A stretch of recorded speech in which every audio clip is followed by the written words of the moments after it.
Hello everyone, Dan here from the Next Issue Podcast. On today's video, I'll be doing a spoiler-free review for Ant-Man and the Wasp, Quantumania, a film from 2023. This movie has a total runtime of 2 hours and 5 minutes. There are 2 after-credit scenes, so make sure to stick out all the way to the end. Uh, as of the recording of this video, the Rotten Tomato score is 48% for the critics, which is harsh, but I'll talk about that in a minute. And 84% for the audience, which is funny because it's flipped. In this film, Scott Lang, Hope Van Dyne, along with Hank Pym and Janet Van Dyne, explore the quantum realm, where they interact with strange creatures and embark on an adventure that goes beyond the limits of what they thought was possible. Um, this movie is directed by Peyton Reed, who has also directed the previous Ant-Man films. Written by Jeff Loveness.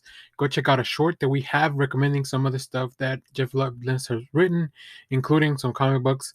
The movie stars Paul Rudd as Scott Lang and Ant-Man, Evangeline Lilly as Hope Van Dyne and the Wasp, Michael Douglas as Dr. Hank Pym, Michelle Pfeiffer, Janet Van Dyne, introducing Jonathan Majors as Kang the Conqueror, and introducing as well Catherine Newton as Cassie Lang.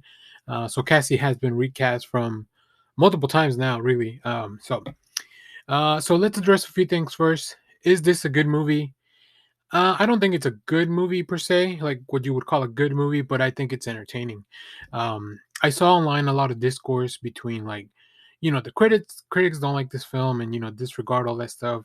I think up to some point, yeah. I mean, if you're gonna watch this movie, just go watch the movie because you want to watch it. But I think the critics are still, Rotten Tomato score is an aggregator, so it doesn't really fully show the nuance of the critiques.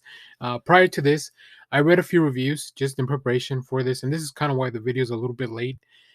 There's a lot of things I wanted to say about this movie, so it took a little longer to put together. But all the critics, their main critique was that this movie was just okay. Like it was just, it wasn't good. It wasn't anything cool. Like it wasn't new. So all the negative reviews that are driving that percentage down, I saw that there were flaws in the movie, and the movie at best was fine, which you could tell by 48%, which is pretty much halfway down the middle. Um, but this seems that the audience is connecting with this movie more. I think the audience also has a little bit more goodwill when it comes to having just going into these movies more excited.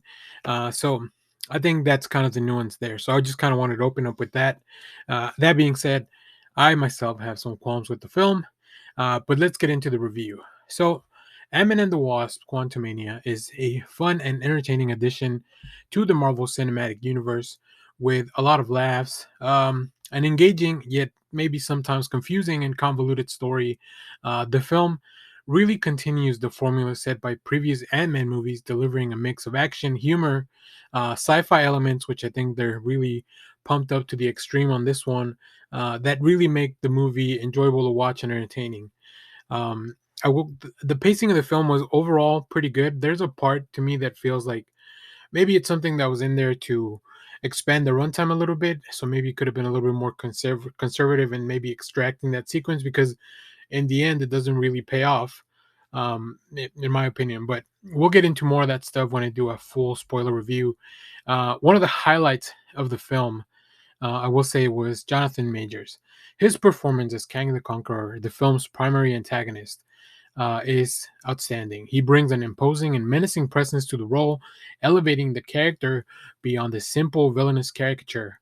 We've seen multiple variants now of Kang as of this, and I'm sure we'll see other stuff in the future. But yeah, his performance is nuanced, is subtle. It really conveys a great deal about the character and his motivations and emotions through just like body language and facial expressions and just like little movements. A lot of non-verbal stuff with Jonathan Major's performance. Every scene that he's in, I think, is explosive. Um, which has me really excited, especially for the future of the MCU and these films. Now, while the film storyline is convoluted at times, it's still overall enjoyable to watch thanks to the humor and the chemistry between some of the cast. The jokes are lighthearted and they play to the absurdity of the character situations, and it makes that's what makes this fun and entertaining to watch. even if it's, like I said, it gets a little convoluted sometimes. In addition to strong performances and this storyline, the character designs of the creatures in the quantum realm to me felt very cool, very original. The movie takes full advantage of some of these sci-fi elements with some really creative creatures that are both visually striking and unique. And although it is visually a very mixed bag due to the fact that the movie is mostly CGI. I feel like we could have had a few more practical effects that would have really raised this to the next level. But once you look past that to the core of the design, there's really something there, something very curious, and I think that a lot of the audience will find endearing. I would not be surprised if some of these supporting characters or these creatures become someone's favorite going forward. I'm sure they were put in there for that reason as well. Another thing, this movie is full of camp, which I believe also creates a big divide for the audience.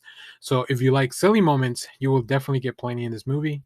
While some of the characters in the movie lack depth and a development, overall, this movie it's just fun and engaging. With it continues in the franchise of Ant-Man. It's a fitting addition to this trilogy.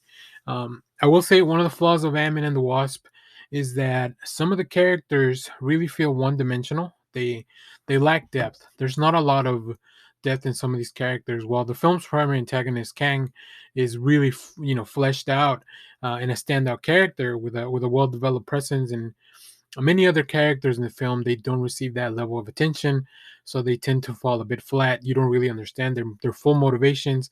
I feel like we could have spent some of that time that we spent doing some of these other sequences could have been better spent fleshing out these characters so the audience could understand them and connect a little better. So for example, Paul Rudd, I think he delivers great performance from the beginning of the film. This really feels like Ant-Man is at the forefront. But other characters, they don't experience a lot of growth or development throughout the film.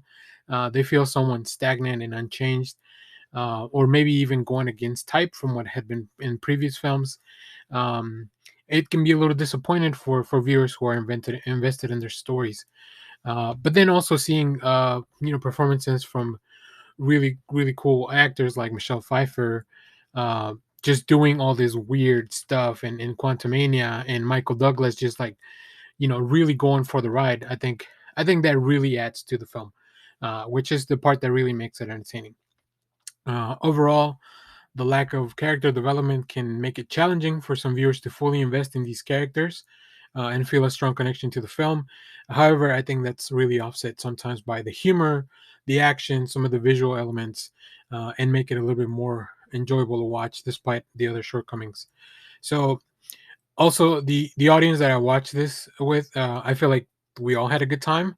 I, along with them, were reacting to like all the moments where I feel like the movie was really wanting us to react, especially the kids. There was a few kids in the theater which I could hear them like be excited about the stuff that was happening on the screen, and that makes everyone around, I think, feel excited. Uh, so I'm glad Marvel took a bit of a step out of the box again. They made something that was a little weird, something that was a bit askew. They took a little bit of a risk, and I think these Ant-Man movies, that's been a little bit of their staple. Like with Ant-Man, they have the ability to really step out and just do a little bit something different. So overall, like I said, I enjoyed the movie even if it's not the best film. And I think that's kind of been the same for the Ant-Man films. I haven't watched the other two in a while. So I'm really interested in going back and seeing those and maybe watching this again. I think this would really benefit, I think, from a rewatch. So I might do that before doing a full spoiler review. We did have some short videos explaining the end credit scenes, so make sure to go check those out in the channel. And as always, thank you for watching, everyone. Remember to share, like, subscribe, hit the bell so you know when we go live. That is most Saturdays, 10 a.m. Central Standard Time. Stay tuned. We have more YouTube shorts, comic reviews, trailer reactions, TV recaps, movie reviews, all that fun stuff here in the channel. So thanks for watching, everyone. Bye bye.